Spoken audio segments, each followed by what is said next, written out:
So we've talked about Coulomb's law. We've talked about how you've got positive and negative charges. In this case, there will be a force of attraction because they're opposite charges.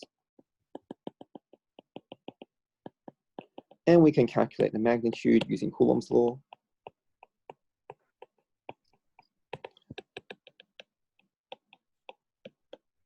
And we can then work out their attracting and work out the magnitude of this force. But if we take a look at these positive and negative charges as an example, are they in contact with each other when they experience this force? No, right? And we know perfectly well from this D that there is going to be a distance between the two of them. So as a result of that, note that electrostatic forces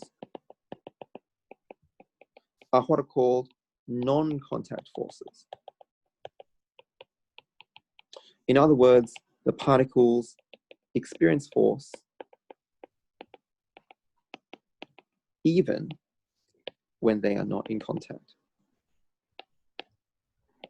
Can you think of any other non-contact forces? Gravity. Correct. And probably another one that might come to mind. Magnetic force. Right. Those are probably the key non-contact forces that you come across at various bits of time. And so we'll be mostly focusing on electrostatic force now. Your magnetic force will come, later this term, in a few weeks. And your gravitational force will come, well, you've done a little bit of it, but we'll be doing a bit more of it, more towards sort of next term. Having said all that, it's good for you to recognize that all of them are non-contact forces. And so all of them are forces that are similar in that way. Electrostatic forces, as we know, are to do with charges. And my question now is, as a non-contact force, how does this proton, for example, attract this electron, even though they're not in contact? How does that work?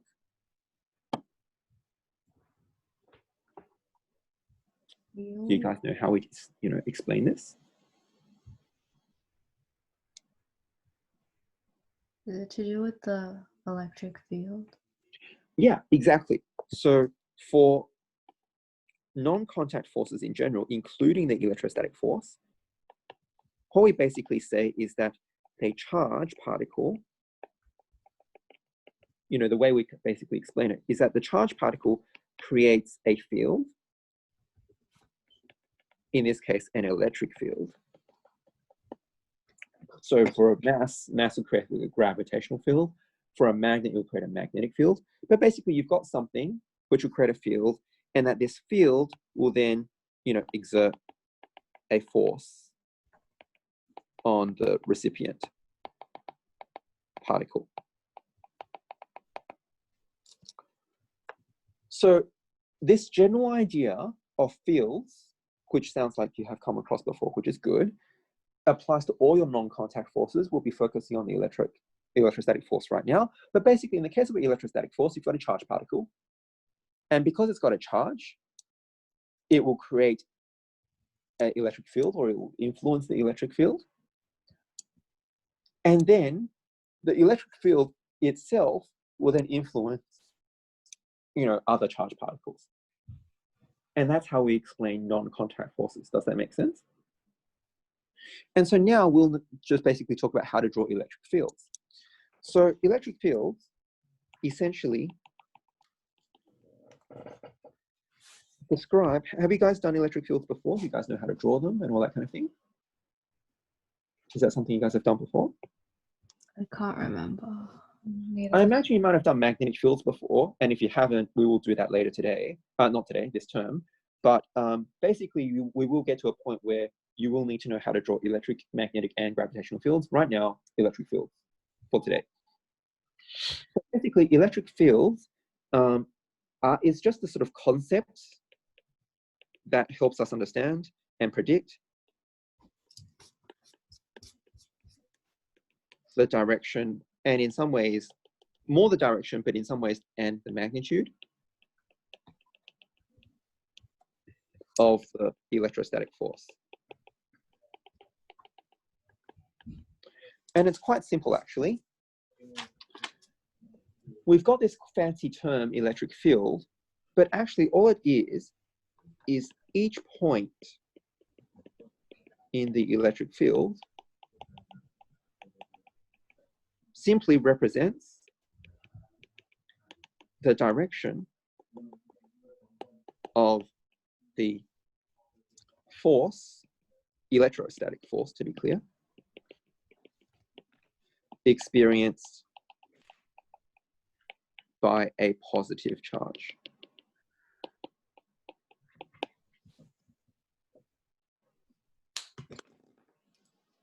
Okay. So the electric field is really a whole bunch of vectors just drawn together. Okay. All it really does is basically you think of what happens if a positive charge was there, think of in which direction it would go, and that's the direction of the field. That's really it.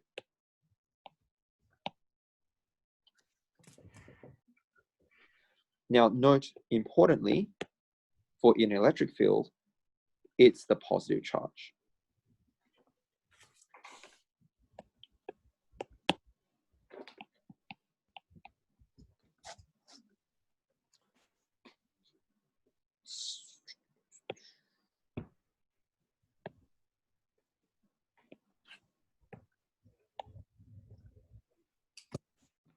All right, so let's start with a simple example. You've got a positive charge here, and I want to work out and draw the electric field around this positive charge. Now, that basically just means that I would need to think about, for example, if I've got a positive charge here, which way will it go? What force will it experience?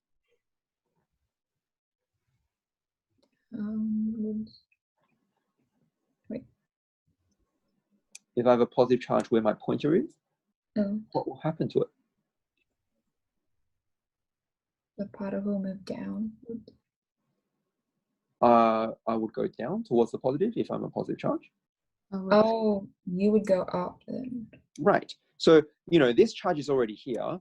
And basically you're thinking, if I've got a positive charge here, doesn't matter what would happen. That's real, that depends on other things.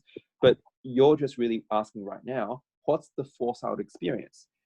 And because you're a positive charge, there's a pre-existing positive charge here. There will be a force of repulsion, which means in this context, again, what would happen? Move up. We would go up. So we'll just draw an up arrow here for the moment. What if I'm here? You'll move up. You'll also go up. And you can probably tell that if I'm here, I would also go up. And this is all quite easy. What if I'm here?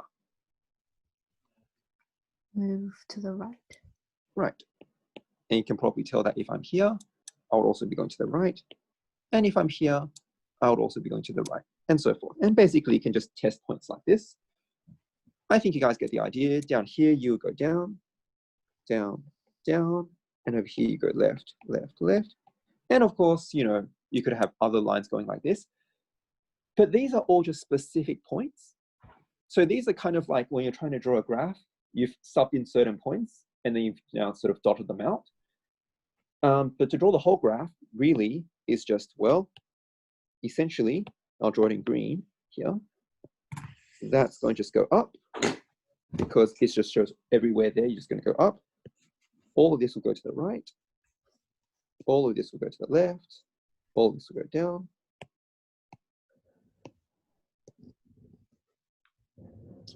And of course, if you feel so inclined, you could draw in more lines, but that's just really the idea. So this would represent, and then I'll just draw in more lines. Okay. Are those 4 lines generally how they're drawn? Well, we normally don't draw out the blue lines, and that's just sort of working out that I'm showing you. So you would only draw the green part, really. Yeah, okay. Does that make sense? Yeah. So you can, fundamentally that's how they're drawn. But obviously, once you get more comfortable with this, you don't, it's a bit like saying, do you draw a graph by plotting each and every point and then joining the dots? Well, not really, but fundamentally that's where you start, kind of idea. Do you see what I mean? Mm-hmm. Yeah, like if you understand what a quadratic is, you can just, draw the general shape and all that kind of thing. But fundamentally, your graph that you draw has to match every point for every value you sub in as well. Does that make sense? Mm-hmm. All right, let's quickly do the opposite, which I imagine will be quite easy. What if this was negative? Can you imagine what would happen? A trap. Right. And so hopefully you guys can, I think you guys don't have trouble with this. So you can tell that, this time it will go towards the negative particle. And, it will just go directly towards it. And so I imagine that not to provide you with much difficulty. All right. And that's good. No trouble with that? Yeah. So now my question is, what if I have a positive and negative charge, and now I want to draw the electric field around this? Now, if you guys don't know the answer, and you might not, then just, basically think about certain points. So let's start easy here. Let's think about this point here. What do you think would happen? Go to the negative. So it will go to the negative. And what about sort of here and here? Go to the negative. Right. So that's really easy. This will just go straight from here to here and you're done.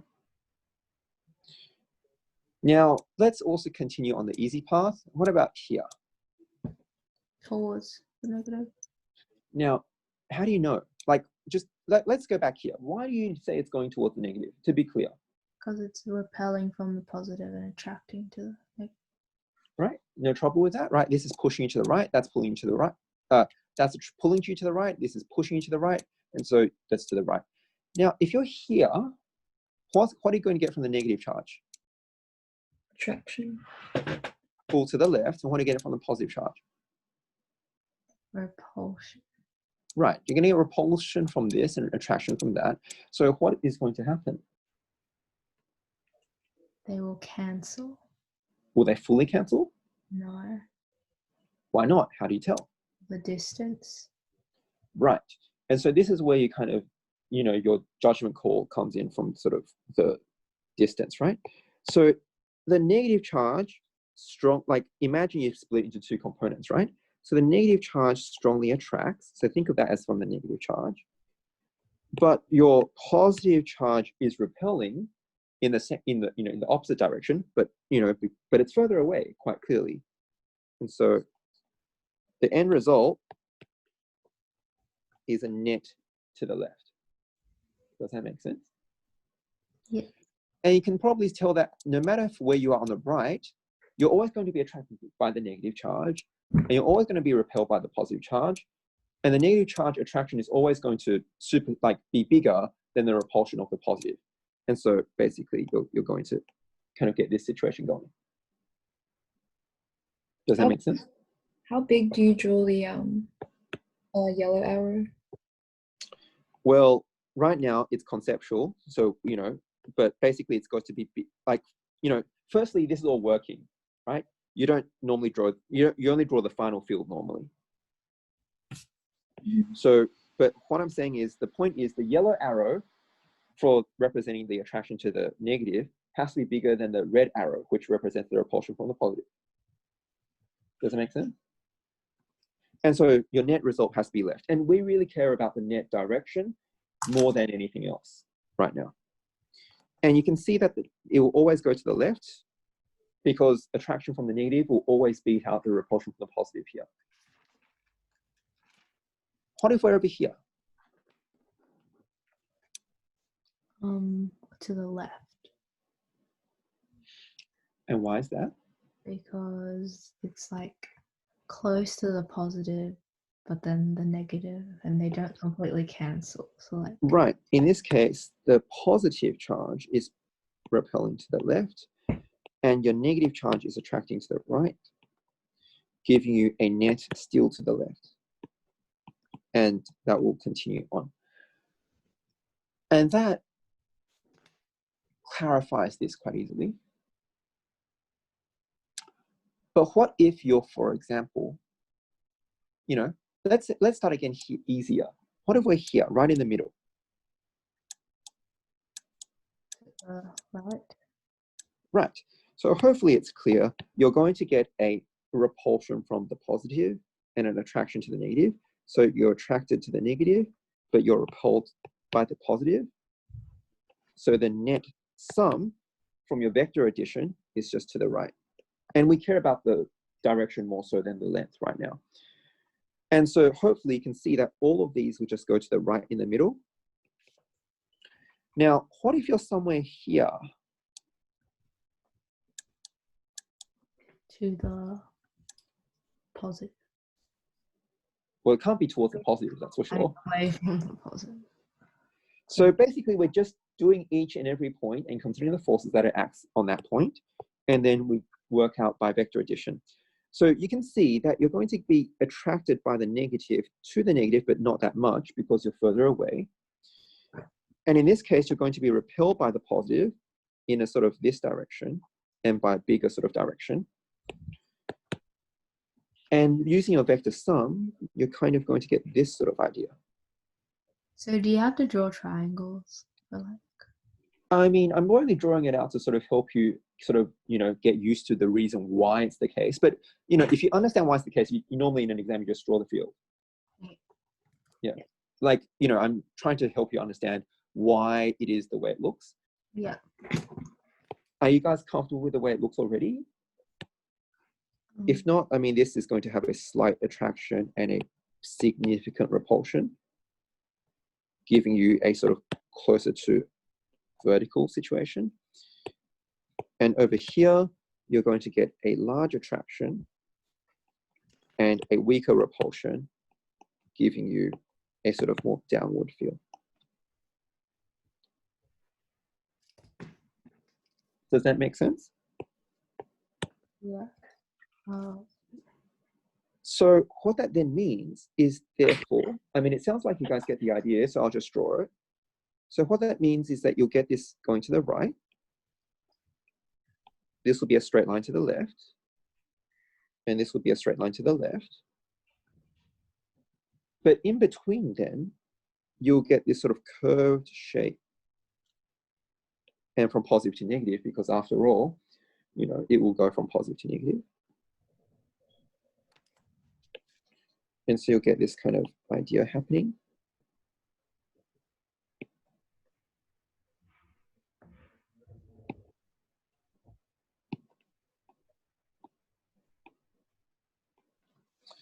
And that essentially is what might look like for your electric field between a positive and a negative charge. For an exam, assuming you're comfortable with this, you don't draw the blue arrows, you don't draw the red or the yellow arrows. The red and yellow arrows are to help you understand where the blue arrows come from once it's not quite so easy in a one-dimensional situation. It's a vector sum of two forces. And the blue arrow is meant to represent the net force. And the green arrow is the field because it's just, you know, the whole blue, all the blue arrows put together, basically. And the blue arrows are each individually representing, if you like, a point of the field. Kind of like subbing in a point on a graph. Does that make sense? Yeah. All right. So I'll leave you guys to verify this on your own. But for a positive and positive, because of repulsion, then your field will kind of just go outward. And you, this time, you know, you'll get sort of situations more like this.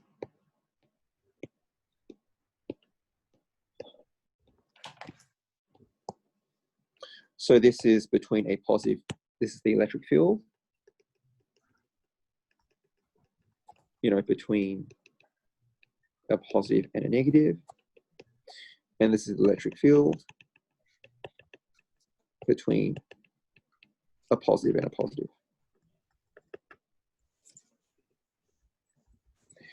And we can kind of make some sort of notes about electric fields.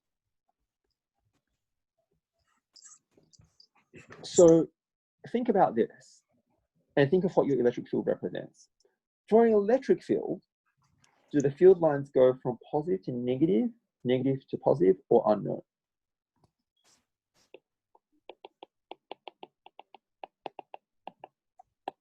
Like in terms of the arrow direction. Oh, to the negative. So they go from the positive to the negative. And the reason is quite self-explanatory. I mean, you can think of it as a definition thing, you know, something that just memorize that goes from positive to negative, which is true, but it's probably also helpful to just remember, more helpful, I think, to understand what it represents. It represents the force on a positive charge, and the positive charge will go away from a positive and towards a negative. Now, the electric field lines, can they cross each other? No. Why not? Actually, I don't. Yes. Well, what do you think? Yeah. So what does an electric field line represent? Like, you know, if you Like what does the positive particle was there, where it would like go. Yeah, right? It represents where it would go, right? Now imagine you've got an electric field line that crosses each other. So does that make sense? Like if they've got electric field lines that cross each other, does that make sense? No. Why not? Because since it's a positive charge, they would repel each other at any. Well, it's not so much it repels each other, but if I've got a positive charge there, something will happen to it, right? Yeah. Why are there two possibilities? It's either going to go, it's just going to go in a particular way, right? The force can't have more than one direction, right? Yeah. So, and if you're saying there's more than one force, well, you should be adding them together to give me the net force. Does that make sense? Yeah. So the short version is no field lines, including electric field lines, cannot cross each other.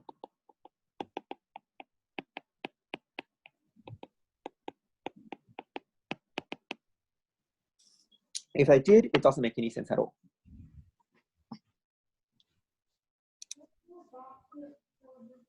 All right. The next thing then is we've covered what electric field lines represent. It represents the direction of the force, and we've talked about how we get these.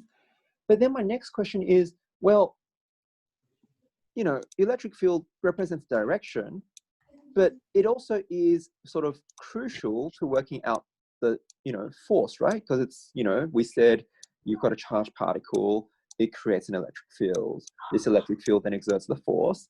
And the force could, you know, we've determined the direction of the force, but there's also the magnitude of the force, right?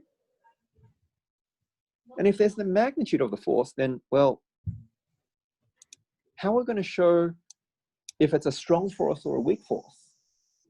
So The length of the arrow.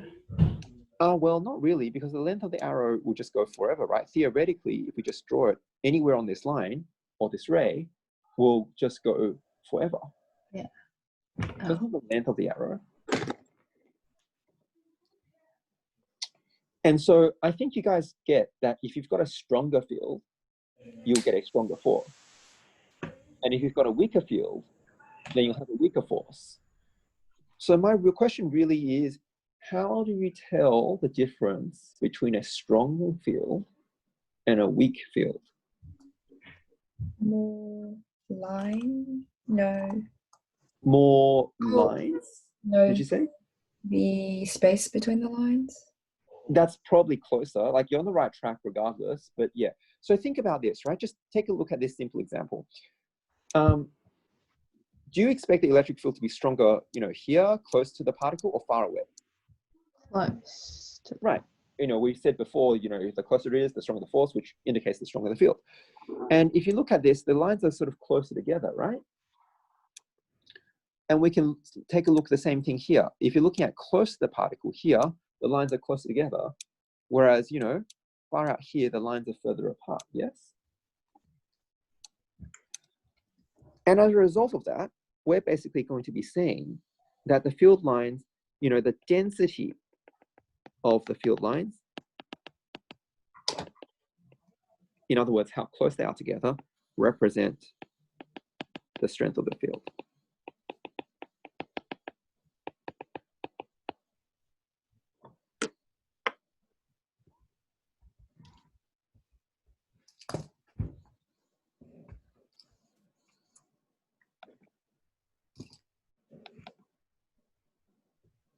Does that make sense?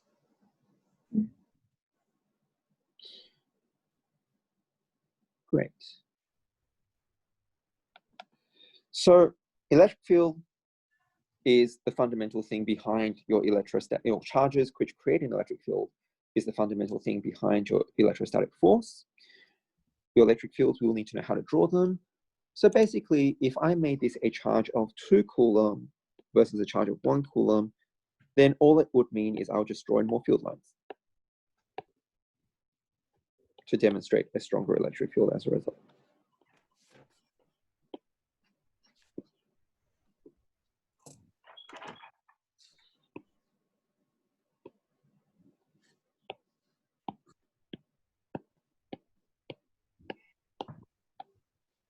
And that would represent, in this case, a 2 coulomb charge versus a 1 coulomb charge.